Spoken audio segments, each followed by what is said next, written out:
හොඳයි පුතේ. අද අපි බලමු මේ ගැටලුව කොහොමද හදන්නේ කියලා. 600යි 3න් එකකට 50ක් එකතු කළ විට අගය කීයද කියලා අහන්නේ. එතකොට 600 3න් එකක් කියන එක කොහොමද හොයාගන්නේ? මොකද්ද 3න් එකක් කියන්නේ? 3න් එකක් කියන්නේ මේ වගේ එකක් තුනකට කොටස් තුනකට බෙදුවොත් මේ එක කොටසකට අපි කියනවා 3න් එකක් කියලා. එහෙනම් මේක සම්පූර්ණයෙන්ම 600යි නම් ඒකෙන් 3න් එකක් කියන්නේ එක හොයාගන්න අපිට පුළුවන් 600 3න් බෙදන්න පුළුවන්. එතකොට එක කොටසක අගය එනවා. 600 අපි බෙදනවා 3න්. 3 වරක් 2යි 6යි බිංදුවයි බිංදුවයි.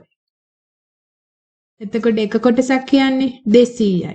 එහෙමනම් අහන්නේ 3න් එකකට 50ක් එකතු කළ විට අගය. එහෙනම් මේ ආපු 200ට 3න් එකක කොටසට අපි එකතු කරන්න ඕනේ 50ක්. කීයද එතකොට? 250යි.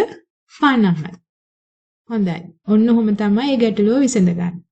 එහෙනම් මගේ පුතාලා මගේ channel එක අනිවාර්යෙන් subscribe කරන්න. මේ වගේ ගැටලු ගොඩක් මම ඔයාලට අරගෙන එනවා. ජයෙන් ජයම වේවා.